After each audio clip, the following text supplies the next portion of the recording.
Well then, hello friends. My name is Matt Walker. Some of you may know me from such games as Resident Evil Revelations 2 or Devil May Cry 5. And now, I'm a producer at Camouflaj who, along with our good friends at Endeavor One, worked on Marvel's Iron Man VR for the Meta Quest. So let's talk to my special friends here. Guys, would you introduce yourselves for a second? Hi, I'm Michelle Pecoraro, the World Art Lead at Endeavor One. Hello, I'm Spencer Humphreys, and I'm the lead world designer at Endeavor One. All right. Now then, you're here because you've heard that we ported our game from PSVR to MetaQuest. Fair enough. There are three broad topics we'll touch on over the next 20 minutes. Our process for porting the game, how to make sure your game is awesome on Quest, and otherwise take a minute to just kind of gloat about our success. So let's talk about our process for porting the game then. Let's take a trip back to the summer of 2020. Prior to release, external previews and internal mock reviews of the game indicated to us that we had shipped a quality product, where most estimates expected that our reviews would average somewhere in the low 80s. Release day came, though, and our embargo lifted, and our hearts sank when we saw that our Metascore was off the mark by a full 10 points, settling in at 73. It was a hard day for us. But as the year went on, we began to experience delayed gratification. It turns out that we ended up being validated and that different players and critics really valued what we made, as we ended up receiving a multitude of awards and nominations by the end of the year. We closed out the year feeling great about the game and thankful to our friends at PlayStation and Marvel for giving us the opportunity to work on it.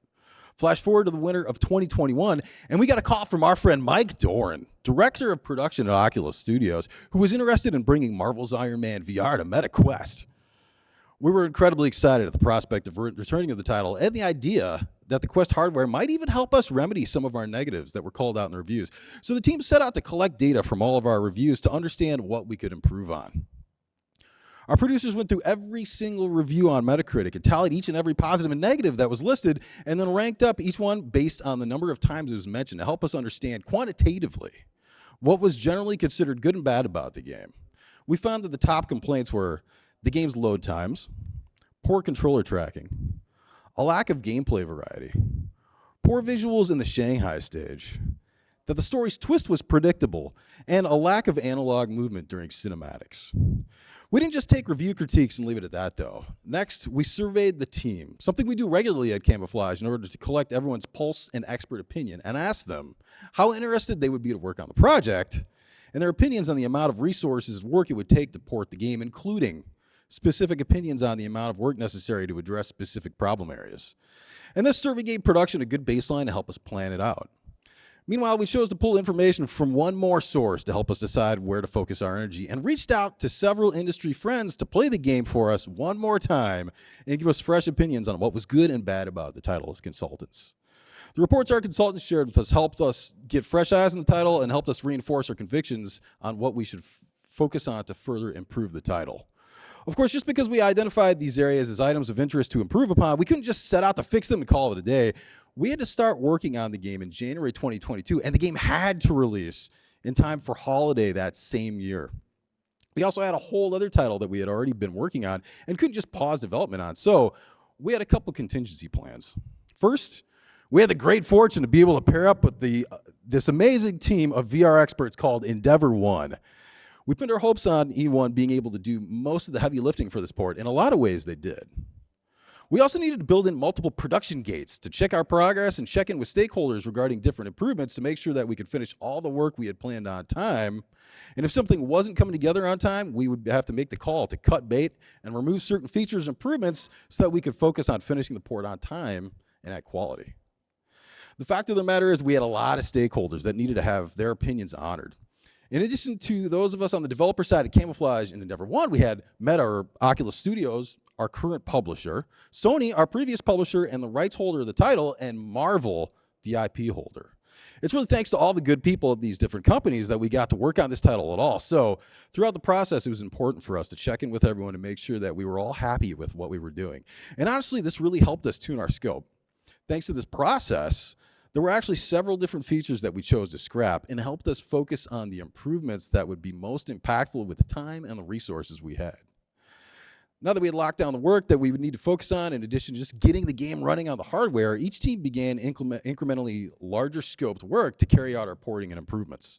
The game designers began creating design docs for smooth movement and what we call trimming the fat, thinning out our encounters so that the game wouldn't feel as bloated and hopefully would give us more meaning to each encounter. Michelle here took the Shanghai level and immediately began reworking it so that we could render the whole level with the acceptable geo, material, and draw counts while still looking good on the hardware. And our engineers then began porting the game and removing any assets from loads that were unnecessary for the level. So porting the game to Quest at first felt kind of like a slow-moving endeavor, but we started to build a lot of momentum soon after we had the game running on device. As you can imagine, the first thing we did was we started to update our Unity version, just so we could get the project running on our development machines to start as a baseline. Mike from Endeavor One made a heroic effort in tackling all the console errors and warnings that came up, and in just a couple weeks had the game working on PC hardware. Now let's hear from Endeavor One themselves about some of the technical process we took to port this sucker. So we knew from the beginning we wouldn't be able to stand up the PSVR version of Shanghai on the Meta Quest 2. First of all, the level was 10 times larger than any other that we had in the game. There's no place to hide any loads in an open city, and we weren't getting the streaming solution we had in the previous iteration. So what we had to do was rebuild the city from the ground up. The bulk of the work was the high rises, but we needed to keep the draw calls down, we needed to keep the texture memory low, we needed to focus on large-scale visual contrast so that we aren't losing all the interest as we fly by at superheroic speeds, and we wanted the most variation with the least amount of pieces. So in the end, I devised a building module made up of 3 simple footprints. And each of these footprints had a midsection, a lobby, and a roof, and I could mix and match to create different variations of simple buildings. The lobby and the midsection each had 2 geometry shells that I could turn on and off to create more complex prefabs all the way down to the stark glass structure. To augment, created a couple of 5 mid-rise buildings that were a little bit more of an odd shape, so triangles and trapezoids and L's, and mixing those together with the simple shapes, we were able to break up the sameness. We focused the more complex prefabs as well as the high-rises at our gameplay centers, and as we got further away from those gameplay centers, we started using the more stark all-glass structures. The entire set used only 7 tiling materials, 4 of which were variations on our window shader. And if you were to compare the PSVR version of Shanghai to the MetaQuest 2 at an initial build-out, before any further optimizations, the poly count was nearly halved from 927,000 to 490,000, and the batches were quartered from 3,800 to 690.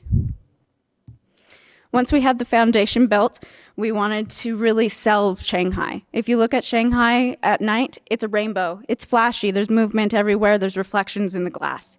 So we needed performative solutions to get these visuals.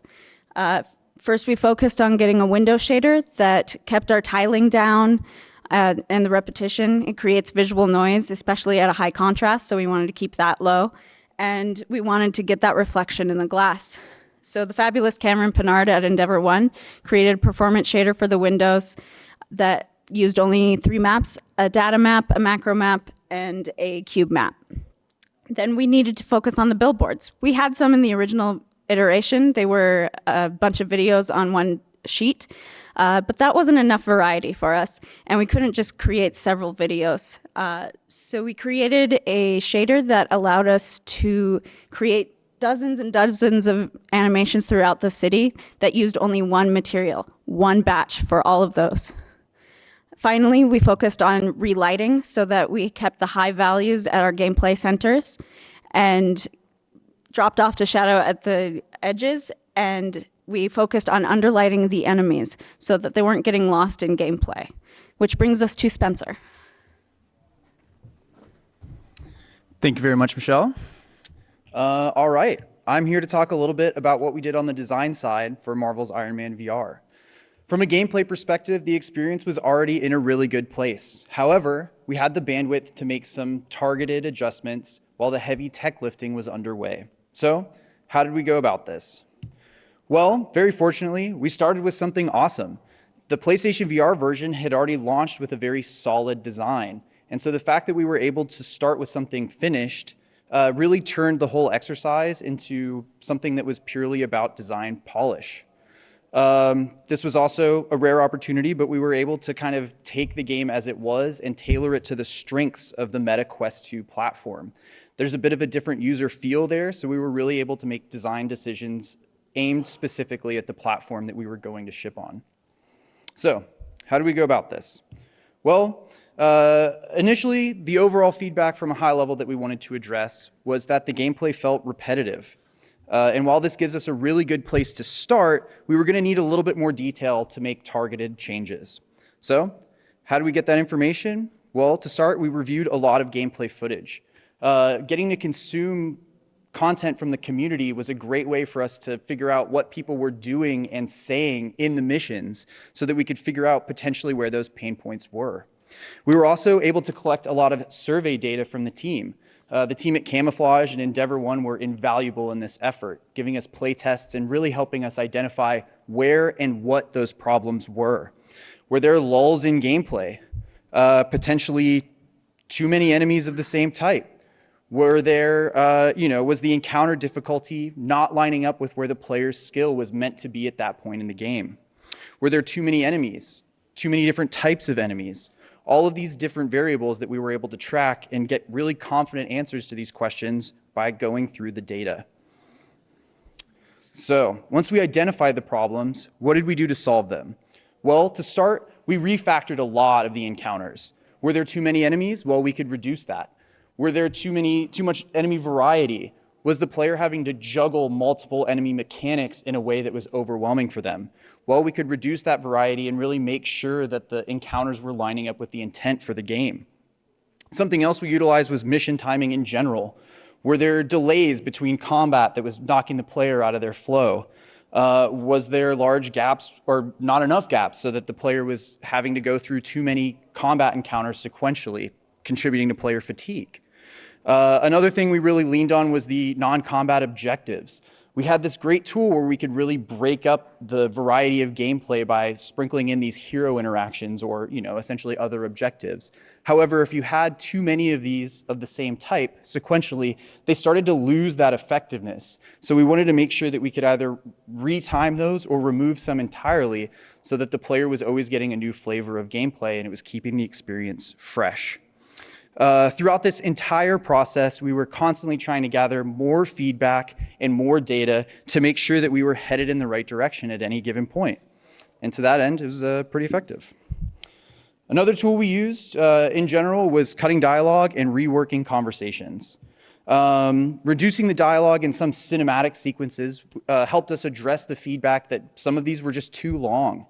It also helped a lot with clarity. So if we were trying to get certain information across through a narrative beat, the player wasn't getting so much hung up on all of these extra details, and they could really focus on the information that was important to them. Something else that we leaned on as well in the missions too was making sure that objective directions were really clear. If there was a lot of flavor text on either side, this just added more possibility for the player to become confused or not know exactly what they were supposed to be doing at that point in the mission. To that end, we also reduced a lot of the voiceover that was happening during combat. If there was an intense combat encounter and a lot of dialogue happening at the same time, even if it wasn't necessarily the gameplay that was making the player feel overwhelmed, the combination of these things together really kind of had that feeling come forth, and we wanted to try to reduce that if that wasn't the intent. We also reduced a lot of the dialogue in between encounters just so that we could keep the player in a constant rhythm, getting a good variety of gameplay while also focusing on the part of the experience that was really shining, which was the combat.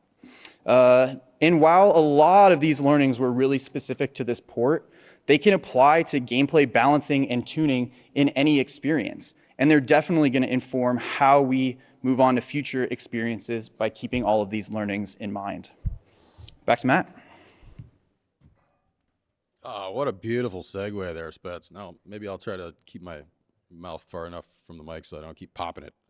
So, let's talk about this. Talk about that. Can you make your game awesome on Quest? I'm really proud of this little rainbow here, by the way. All right, so let's talk about that. So first up is audio. As I mentioned earlier, one of the key differences between PSVR and MetaQuest is the number of audio voices that the hardware can play at any given time. On PSVR, you can play as many as 17 voices at once, but on MetaQuest 2, you have to distill that down to 4 voices. Again, thanks to the hard work from our audio team and our good friends at Unlock Audio, we managed to take all the audio that plays in PSVR, combine different voices into single clips, and managed to hit our voice limits without any discernible hit in audio quality. Michelle, tell us about lighting. Let's be honest for a second. As amazing as the MetaQuest 2 is, we have to recognize that it's running on a mobile chipset. It just isn't going to get the same clock speeds as the PSVR. So we need to simplify our rendering calculations so that we can keep a comfortable frame rate. This is very important in VR. No one wants to be a motion sick superhero. So what we did is we wanted to try and keep all of our calculations, or as many as possible, away from runtime, and we put them in memory. So we focused on 2 ways of doing this, which was light bakes and light probes. All of our static objects were put on light maps. To keep our batches down, we limited each scene to only 1 map. For most of our maps, that was going to be a 2048 texture. And for our 2 special cases, which were Shanghai, the largest level, and the perennial garage, which we keep coming back to and needs a little bit more love, those both got 4096 maps. As far as our dynamic objects, which are our characters and our props, we kept those to light probes. And we put up special light setups for our characters so that they look beautiful despite having no real-time lights. Real-time lights were just too expensive, and we only had 1 in the entire game, which was Tony Stark's arc reactor as he's in the Shanghai office and the caves, using it as a flashlight. As far as artistic solutions, we moved to a high contrast ratio by moving away from uniformly lit scenes and moving towards rich scene-wide shadows. We were able to create patterns of light and dark that could focus our players where they need to be looking. And it emphasized our beautiful surface details. In the end, it worked out because we got several reviews saying how beautiful our environments are. I do think the work they did on that lighting is just fantastic. All right, so let's talk about rendering real quick then. So one thing that we butted our heads against, and one thing that I'm sure most of you here will as well, is trying to find that right balance of on-screen geometry to draw counts. And at least according to our rendering engineers, for the Quest 2, you should expect that you're going to be able to render between 500,000 and 1 million triangles at a time before you start hitting the GPU bottleneck. On the flip side, you can generally expect that you can issue about 300 draw calls or so at a time before you start hitting your CPU bottlenecks. We had a couple scenes like the helicarrier stage and indeed Shanghai with its sprawling city that made it hard for us to find the right balance of geometry versus LOD groups to keep us at a steady frame rate. Several of our rendering engineers put quite a bit of time into profiling these areas and doing their best to cull geometry when they could, and in the end we managed to deliver the game at frame rates that by and large reviewers and users alike felt comfortable with. But it's a struggle that we still haven't found a silver bullet for. Unity has a built-in solution, SRP batching. This allows for faster batches of objects that use the same shader. Unfortunately, we found that it doesn't save as much render time as actually atlasing and mesh combining content into large objects by cell size. We ended up using a combining tool called Mesh Combine Studio, which luckily supported LODs. The goal was to minimize visible LOD swaps, and thanks to our rendering engineers, we were able to hide those transitions with a quick fade. MCS also has the ability to remove triangles, which allowed us to greatly reduce triangle count in our organic spaces, removing large chunks of not visible rocks or cliffs that fell inside other geometry given our particular building method. When it came to occlusion culling, we tried Unity's built-in solution, Umbra, and unfortunately found that it was eating up too much CPU time for us. So as an easy workaround, we simply set up volumes that the player could fly into that would enable and disable renderers on specific geometry. And now let's talk about render scale real quick. This one, it's going to be pretty obvious, but we managed to get some pretty big frame rate wins by reducing our render scale for the title. In the end, we found that 90% was a value that still felt good in headset, but also gave us a nice performance boost. And here you can probably tell that the difference was pretty minimal. Definitely check it out yourself to see what works best for your title. And of course, then there are other great rendering best practices. There's a whole slew of them that Meta suggests you follow, which you can find at this address here, developer.oculus.com/documentation/unity/unity best practices intro. That was a mouthful. And now here's another thing. We had this really cool stereoscopic splash screen. And what happened was about a month and change before we had to ship, our director threw out an idea. He said, wouldn't it be cool if we had a 3D boot screen? And I personally had only ever seen games boot with your standard static monocular splash screen before and figured that, well, if nothing else, perhaps we could have Unity boot into like a really light scene that we could then render something in 3D in while we were doing all the loading and prep in the background. It turns out, though, that there was an engineer within Meta named Remy Palandri who had already implemented the ability to display your boot image in stereoscopic 3D. And you can too. Here's how to take advantage of this and this underutilized platform feature. Sorry, I had actually made a bunch of slides and put all the programming stuff on there and realized, wow, with all this code, it's really not going to be easy to just kind of like copy down. So please, by all means, if you're interested in this, hit me up after the talk and I'll tell you what we did. Spence, tell us about application space warp. All right, I would be happy to.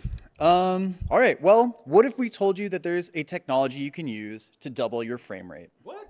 Oh, I know. It sounds like magic, but it's all true. Application Space Warp is a proprietary meta technology that essentially gives you the opportunity to run your game at near 37 frames per second while displaying at 72. In other words, you theoretically have more time to do cool stuff with your game. And let's be honest, that usually means prettier graphics. All of this while keeping a stable frame rate. When it works, it really does feel like magic. In order to get your game running with Application Space Warp, there are a couple of caveats you're going to need to consider. First off, Space Warp was made for Vulkan, so currently it's best to avoid using OpenGL for your rendering pipeline. Also, Application Space Warp does not play nicely with transparencies, so if you're considering using this, you definitely want to take that into account from kind of the onset. So one way to think of Application Space Warp is that it's like motion smoothing. By giving every material in your screen motion vectors, you allow the engine to understand how each element is moving. Space Warp then takes that information and extrapolates where each element would be every other frame and warps the current image on screen to reflect that. Since the screen is warping different elements into place, anything that's behind a semi-transparent object can create visual artifacts. That might make the player uncomfortable. In general, these problems can be mitigated by drawing your transparent elements in UI onto what's called an OVR layer. Unfortunately, Marvel's Iron Man VR features a HUD that draws over the whole screen. So when we tried this, we found that the processing power needed to do this negated the gains that we got from turning on Application Space Warp. Certain types of movement may also work better than others. During our tests, we actually didn't find that anyone really noticed when Space Warp had been turned on, but certain fast-moving elements can theoretically appear warped in most circumstances. In the video here, you'll notice that the most prevalent artifacts are UI-related, so the kind of tearing on the screen there. Something else is that also when you're flying really quickly, the most noticeable artifacts were on Hoodoos in Malibu or Nick Fury's helicarrier. A lot of that kind of stuff also appeared pretty fine and smooth. So, again, really just the UI artifacts and stuff that has to do with transparency. Something else to take into account is that hitches will become a lot more noticeable. We found, understandably, that when a hitch was happening that was going to take more than 31 milliseconds, those hitches were a lot more pronounced because we were running at longer intervals between frames. Some of our game designers mentioned feeling motion sickness from this particular effect. So in the end, we didn't actually get Space Warp into the build until a couple of weeks right before ship, and at that point we had to make some hard decisions about whether we should keep it in or take it out. Due to the artifacts and complaints about motion sickness during the hitches, we ended up deciding not to ship with it. But we were confident that for future titles, building our game with this tech in mind will enable us to make something that looks amazing, well beyond what should be capable with the current hardware. Oh, yeah, that's right. All right, so let's talk about story A/B testing. Finally, when it comes to best practices, game development isn't the only thing that's going to help people realize that you have this awesome Quest game. Our good friends in marketing, Aaron Krause and Richard Duck, repeatedly told us about how important it was to A/B test our store assets. And they went the extra mile in testing multiple different configurations. So here's what we found. We found that when changing our key art from option A on the left here to option B on the right, that we had an 11.2% improvement in sales, which we attribute to the brighter overall composition as being more eye-catching. Based on that takeaway then, we tried changing the screenshots we had representing the title on the store, but we found that test to be inconclusive actually, not statistically significant enough. And finally, after launch, we created an accolades trailer to help convey all the high praise that we had got for the game and tested against the launch trailer, which we originally had on the store, and saw a whopping 27.6% increase in sales for the game. So anyone who sells a game on the Metastore has access to this A/B testing functionality, and we highly recommend that you try it for your games as well. Now, finally, let's just talk in this last section. We just wanted to report on how well all this work served us. One of the common threads that you see in the details of all the reviews is how the strengths of the MetaQuest were key to making Marvel's Iron Man VR an even better experience. The Quest's solid-state drive helped us drive down the average load times for the game from 50 seconds all the way down to 6. And the wireless nature of the Quest allowed people to freely play, move, and fly as Iron Man in whatever way that they were most comfortable with. The inside-out tracking of the Quest touch controllers also helped solidify our hand tracking. And all in all, it was just a huge win for our team. We hope that you find success in bringing entertaining experiences to Quest as well. And as we mentioned before, when the dust settled on our Metascore for the original release of the game on PSVR, we landed at a 73. After 10 months of hard work, though, we released Marvel's Iron Man VR for MetaQuest on November 3rd, 2022 to glowing reviews. And at its peak, a VR Game Critics score of 90. Here are just some of my favorite quotes, which really speaks to the team's fantastic work that we just talked about. Game Grin, everything about Iron Man VR, from the performance to the story and gameplay, astounded me. Next Gen Base, graphically one of the most impressive games we've seen in VR. And Sixdoff, forgive me for being so forward, but it's brilliant. And personally, my favorite, Camouflaj has delivered a class act with their first Quest title and set the bar high for anything else set to release from from Meta's in-house studios. And multiple outlets called the game an essential Meta Quest 2 game or even essential VR game. And there you have it. That's our talk. We got about 3 minutes left here. And Kevin, our wonderful stage director, has said that we can take till maybe about 5 or 10 after. So we should be able to do any Q&A that anybody might have. And look at this. I've been told that if you give us feedback on the talk, you can apparently receive a free coffee. So that's exciting. You can take a picture of that. I'll have to see if I can do that too. All right. With that being said, I think our talk's done. Wait, are you guys good? Anything else you want to say? No? Sweet. All right. So yeah, we got a mic over here. Thank you.